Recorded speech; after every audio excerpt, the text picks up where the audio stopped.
اما بعد فاعوذ باللہ من الشیطان الرجیم بسم اللہ الرحمن الرحیم اقرأ باسم ربک الذی خلق آمنت باللہ صدق اللہ العلی العظیم الصلاۃ والسلام علیک یا رسول اللہ وعلی آلک واصحابک یا حبیب اللہ الصلاۃ والسلام علیک یا نبی اللہ وعلی آلک واصحابک یا نور اللہ۔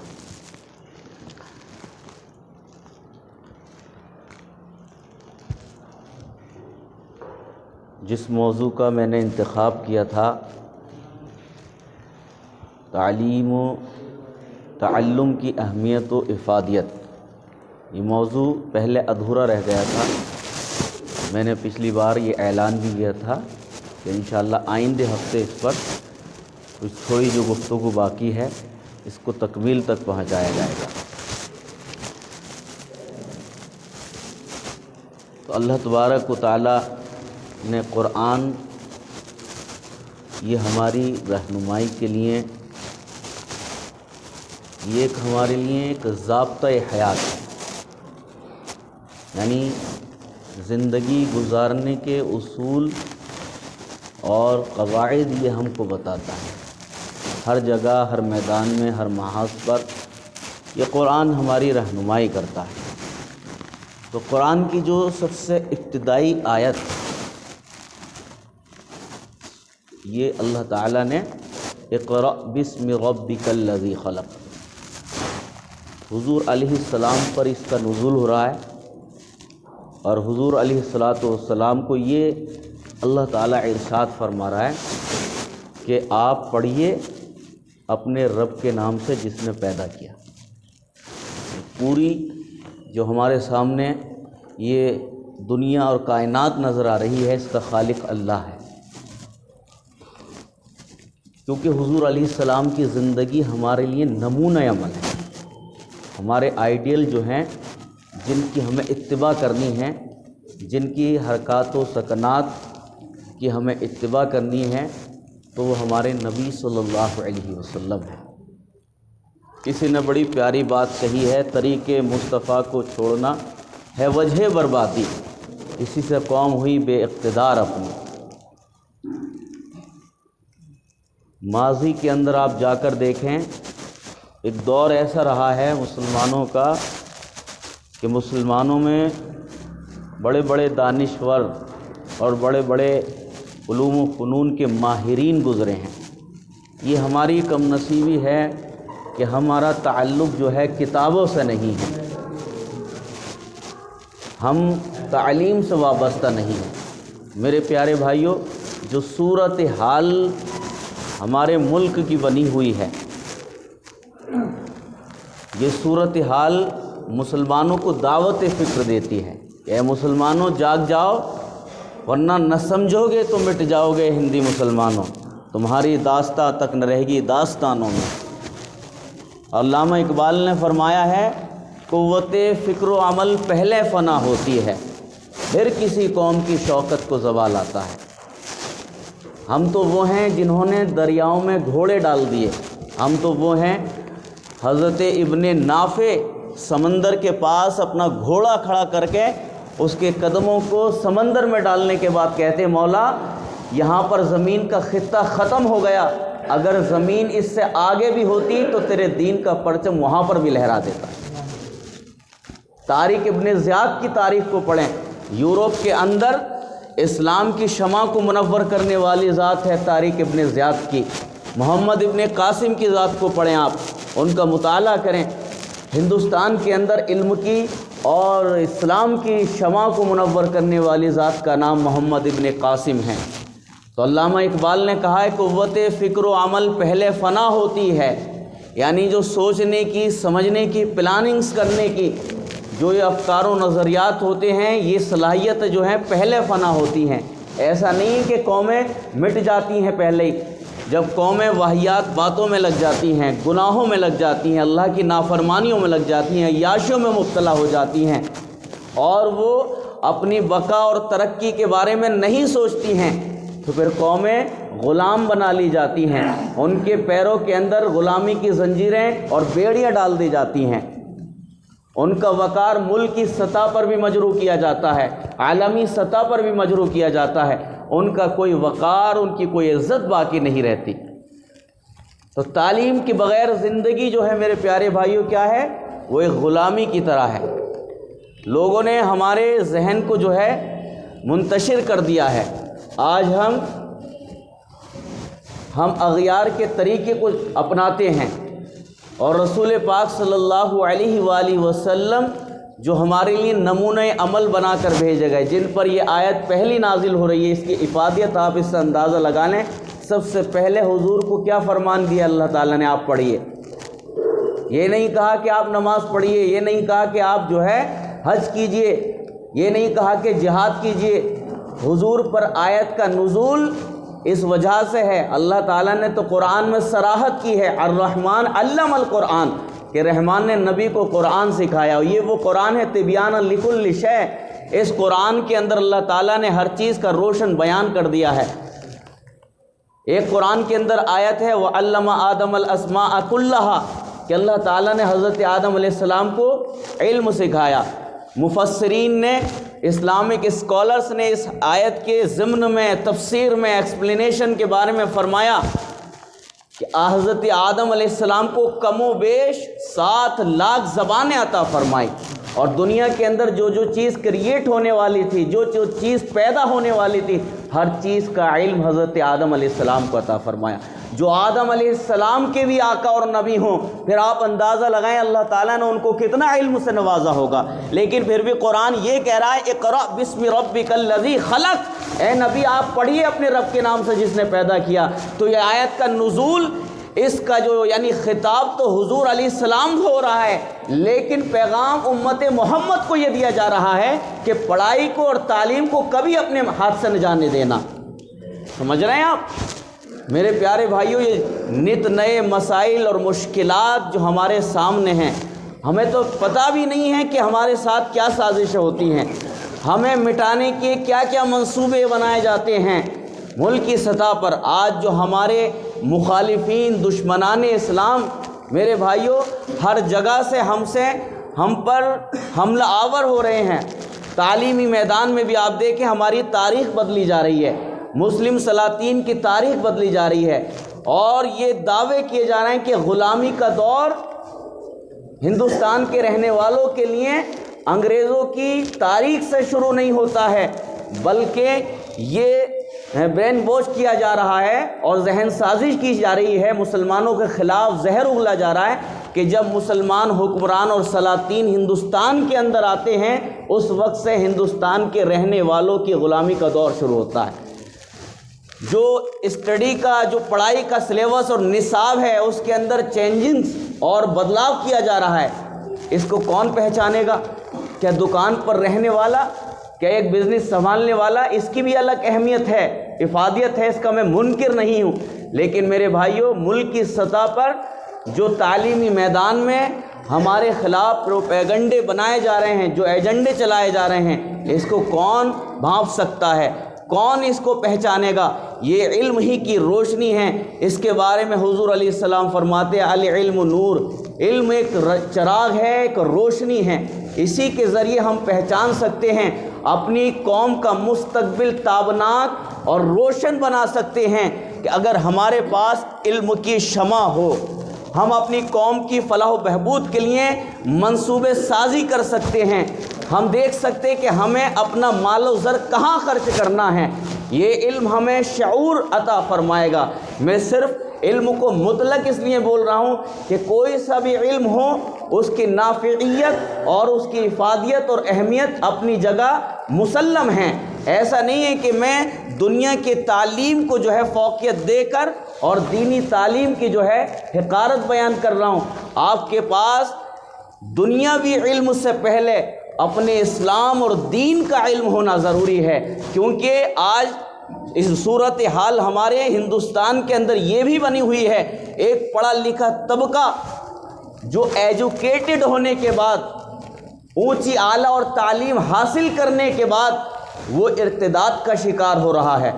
اسلام سے منحرف ہو رہا ہے، اس کی بنیادی وجہ یہ ہے کہ انہوں نے عصری علوم تو حاصل کیے لیکن دینی علوم سے وہ محروم رہ گئے۔ تو ہمیں اس پیٹرن پر، اس طریق سے، اس انداز میں اپنے بچوں کی ٹریننگ اور خود کی بھی، جو بچے اور جو لوگ پڑھائی سے اپنے آپ کو محروم کر چکے ہیں، جنہوں نے پڑھائی روک دی ہے، وہ بھی میرے بھائیوں مستعد ہو جائیں اور کوشش کریں دوبارہ سے پڑھنے کی۔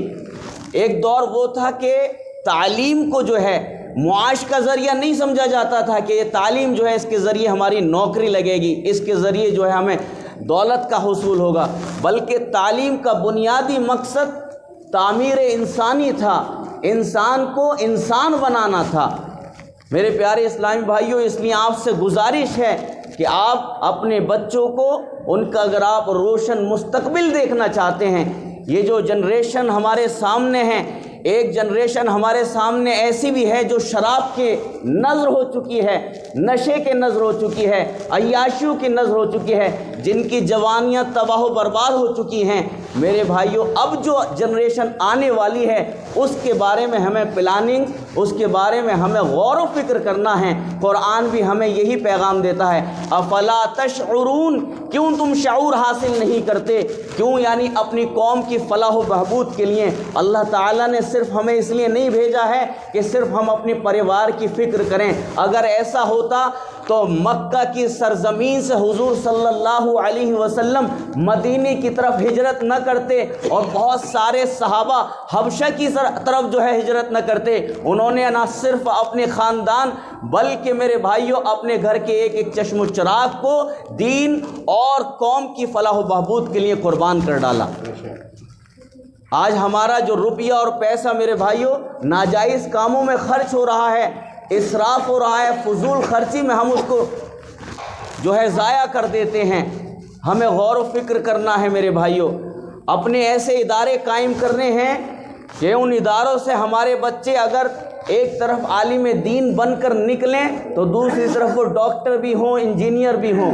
میرے پیارے بھائیوں، ایک تعلیم یافتہ کی طاقت آپ دیکھیں، جس کو قوم بڑی حقارت کی نظر سے دیکھتی ہے، کبھی کوئی تانا ملا کے نام پر کر دیتا ہے، کبھی کوئی ان کو چندے باز کہہ دیتا ہے، یہ انہی کی طاقت ہے میرے بھائیوں۔ آج جو مسجدیں آپ کو آباد نظر آ رہی ہیں، یہ مسجدیں جو سجدوں سے آباد ہیں، آج لوگوں کے سینوں کے اندر جو ایمان کی شمع منور ہے، آج لوگوں کے ہاتھوں میں جو تسبیحاں آپ کو نظر آ رہی ہیں، آج لوگوں کی زبانوں پر جو اللہ ہو کے صدائیں آپ کو نظر آ رہی ہیں، آج جو میرے پیارے بھائیوں بڑے بڑے تعلیمی ادارے آپ کو نظر آ رہے ہیں، آج جو ایک تاجر تول کرتے وقت عدل و انصاف کے دامن کو نہیں چھوڑتا، ایک بہت بڑی تعداد نشے سے اپنے آپ کو بچائے ہوئے ہے، اگر اس کے پیچھے آپ کو کوئی کھڑا ہوا ملے گا جس کو آپ ملا کہتے ہیں، جس کو آپ چندے باز کہتے ہیں، یہ وہی شخصیت ہے جس کے دم سے آج ایمان اور اسلام باقی ہے۔ تو ہمیں اپنے بچوں کی تعلیم صرف ایسا نہیں ہے فارملٹی پوری کر دی کہ ہمارا بچہ اسکول کے اندر پڑھ رہا ہے، اس کی کما حقہ نگرانی کر دی ہیں۔ ایسا نہیں ہے ہم نے اس کو پیدا کر کے جو اس کے حال پر چھوڑ دیا، پیدا ہونے کے بعد جو اس کی بنیادی ضرورتیں ہیں وہ تو ہم پوری کرتے ہیں، یعنی اس کی غذا کا انتظام، اس کے لباس کا انتظام، لیکن جیسے ہی وہ پروان چڑھتا ہے تو سب سے پہلی جو بنیادی ضرورت بنتی ہے اس کی تعلیم بنتی ہے۔ ہمارے دشمن میرے بھائیوں ہمیں غلام دیکھنا چاہتے ہیں، پسماندہ قوم دیکھنا چاہتے ہیں، پچھڑی ہوئی قوم دیکھنا چاہتے ہیں۔ میرے بھائیوں، اگر ہم پی ایم اور سی ایم نہیں بن سکتے تو ہم ڈاکٹر اور انجینئر تو بن سکتے ہیں، ہم ایک ٹیچر تو بن سکتے ہیں، معلم تو بن سکتے ہیں، لیکن یہ ذہن کون دے گا؟ سب سے پہلی دستگاہ اور یونیورسٹی اگر بچے کے لیے کوئی ہوتی ہے تو وہ ماں باپ ہوتے ہیں، لیکن ماں باپ ہی کو شعور حاصل نہیں ہے، ماں باپ ہی جو ہے بے خبر اور غفلت کی چادر تان کر جو ہے سوئے پڑے ہیں۔ آج ہمیں ختم کرنے کے لیے میرے بھائیوں ہمارے مخالفین نے لگ بھگ جو ہے 100 سال کی پلاننگ کے بعد ہم پر یہ قابض ہوئے ہیں۔ 100 سال کی پلاننگ میرے بھائیوں، اس کا رزلٹ آپ کے سامنے ہے۔ ملک کا جو سسٹم ہے پورا سسٹم ان کے ہاتھوں میں ہے۔ اگر آپ چاہتے ہیں کہ ہمارے ملک کے اندر ہمارا کچھ وقار بنے تو ملک کے سسٹم کے اندر اپنے قوم کے افراد کو آپ کو بھیجنا ہوگا. تو آپ پڑھائیں اپنے بچوں کو. ہم نے الحمدللہ کئی شفٹوں پر جو ہے یہاں پر کام کرنا شروع کیا ہے. اپنے بچوں کی نہ صرف دینی تربیت بلکہ الحمدللہ اردو لینگویج پر بھی، اردو زبان پر بھی ہم نے کاوش شروع کی ہے، اور بہت جلدی انشاءاللہ ایک ایسا پروجیکٹ شروع کرنے والے ہیں جو بچے ہمارے اسکول کے اندر پڑھ رہے ہیں، کالج کے اندر پڑھ رہے ہیں، اور وہ دلچسپی سے نہیں پڑھتے، بس ایک جو ہے فارملٹی پوری کرتے ہیں، بیچ میں جو ہے رک جاتے ہیں، یا جو ہے اسکول گئے اور کالج گئے پھر اس سے ان کا پڑھائی کا کوئی تعلق نہیں ہے. ان کے اندر بھی ہمیں جذبہ تعلیم پیش کرنا ہے. میرے بھائیوں، یہ وقت وہ نہیں ہے کہ ہم بے خبر ہو کر جو ہے یہ سوچ کر رہے ہیں کہ ابھی ہمارے ساتھ نہیں ہو رہا ہے. جو غزہ کے اندر ہو رہا ہے یہ بڑی سطح پر میرے بھائیوں پلاننگ اور منصوبے کے ساتھ کام ہو رہا ہے کہ مسلمانوں کو، یعنی ساری قومیں یہ چاہ رہی ہیں کہ مسلمانوں کو ہر جگہ سے ختم کر دیا جائے. ہمارے پاس نہ پلانر ہیں، نہ دفاعی تدابیر کرنے والے ہیں. کہاں سے ہوں گے جب ہمارے دلوں پر گناہوں کی سیاہی لگ چکی ہے، جب ہم اللہ کے نافرمان ہو چکے ہیں. یہ سارا کچھ اللہ تبارک و تعالی ہمیں الرٹ کرنا چاہتا ہے. ہمیں اللہ تبارک و تعالیٰ کی طرف سے تنبیہ ہو رہی ہے کہ مسلمانوں جاگ جاؤ، تم تو وہ ہے، تمہیں اللہ تعالیٰ نے خلافت کا منصب عطا فرمایا. قرآن پڑھ کر دیکھیں، اللہ فرماتا ہے انی جاعل فی الارض خلیفہ، کہ میں زمین میں اپنا نائب بنانے والا ہوں. ہمارے بابا آدم علیہ السلام جن کے ہم پیروں ہیں میرے پیارے بھائیوں، اللہ تبارک و تعالیٰ نے ان کو خلافت کا منصب عطا فرمایا. لیڈرشپ میرے بھائیوں، ایک لیڈرشپ کی کیا حیثیت ہوتی ہے؟ آپ ان لوگوں سے پوچھ کر دیکھیں جو قیادت کرتے ہیں اور جو قائد کی حیثیت سے قوم کے اندر جو ہے اپنی زندگی بسر کر رہے ہیں. تو ہم جو ہے قوم کو اپنی فلاح و بہبود اور اس کی کامیابی اور ترقی کا مشن جو ہے ہمیں بنانا ہے، تعلیم کو بنانا ہے، اور اس مشن کو لے کر آگے چلنا ہے. انشاءاللہ عز و جل آپ دیکھیں گے جیسے لوگوں نے جو ہے لال قلعے اور تاج محل بنائے ہیں، اگر آپ یہ فکر بنا لیں اپنی کہ ہمیں تعلیم کے لال قلعے اور تاج محل قائم کرنے ہیں، وہ وقت دور نہیں ہے. انشاءاللہ عز و جل ہر طرف ہماری قوم کا بول بالا ہوگا. لیکن ہمیں اپنے پیسوں کا بھی صحیح استعمال کرنا ہوگا. آپ دیکھ رہے ہیں کہ ہمارا پیسہ جو ہے آتش کی نظر ہو رہا ہے، ڈیجو کی نظر ہو رہا ہے. کتنا میرے بھائیوں ہمارا پیسہ مزاروں پر ضائع ہو جاتا ہے. یہی پیسہ اگر ہم نے ایک بیت المال کی تشکیل دی ہوتی اور اس میں جمع اس نام پر کیا ہوتا کہ ہم اپنے بچوں کے لیے، اپنی بچیوں کے لیے، آج بڑی سطح پر جو ہے یہ پلاننگ بھی ہے کہ مسلمان بچیوں کو جو ہے مخلوط تعلیم دی جائے تاکہ وہ ان کا ذہن جو ہے غیر مسلموں کی طرف مائل ہو اور وہ ان کے ساتھ فرار ہو جائیں اور وہ اپنے دین سے بھی جائیں. اور پھر اس کے بعد کیسی بدسلوکیاں ان کے سامنے ہوتی ہیں، یہ خبریں آپ کے سامنے شائع ہوتی رہتی ہیں، آپ اس کو بہتر جانتے ہیں. تو ہمیں ایسے کالجز بھی قائم کرنے ہیں، اسکول بھی قائم کرنے ہیں. لوگ کرتے ہیں باتیں کر کے گزر جاتے ہیں، لیکن ابھی جو ہے آپ نے دیکھا ہوگا ماضی قریب کے اندر حجاب پر جو ہے آبجیکشن ہوا تھا لوگوں کو. بڑے بڑے دانشوروں نے یہ مدعا اٹھایا تھا کہ ہمیں اپنے کالج بنانے ہیں جس میں ہماری مسلم لڑکیاں اور ہماری بہنیں تعلیم حاصل کریں گی. لوگوں نے دعوے کیے پھر پیچھے ہٹ گئے. یہی میرے پیارے بھائیوں وہ بات ہے جو ہمیں معاشرے کے اندر پیچھے لے جاتی ہے. ہم زبان سے بہت بڑے دعوے کر دیتے ہیں لیکن عملی میدان میں جب اترنے کی بات آتی ہے تو پیچھے ہٹ جاتے ہیں. تو آپ سے گزارش کرتا ہوں اپنے پیسے کا صحیح استعمال کریں تعلیم پر. اگر آپ کو اللہ تعالیٰ نے نوازا ہے تو دیکھیں آپ کے محلے کے اندر پڑوس میں کوئی بچہ ایسا ہے جو متحرک ہے، ایکٹیو ہے اور پڑھائی میں بہت زیادہ تیز ہے، اپنے پیسے کو اس پر خرچ کر کے اس کو آگے پہنچانے کی کوشش کریں. میرے بھائیوں فرد سے معاشرہ بنتا ہے. اگر ایک بچہ بھی ہمارا کامیاب ہو گیا تو سمجھے ہم نے جو زندگی کے اندر کمایا تھا اور اس پر خرچ کیا تھا ہم نے اس کا حق ادا کر دیا ہے. ابھی یہ موضوع پھر ادھورا رہ گیا ہے. انشاءاللہ تعلیم کی اہمیت اور افادیت پر اگلی بار انشاءاللہ نیکسٹ ویک جو ہے انشاءاللہ بیان ہوگا. آمین.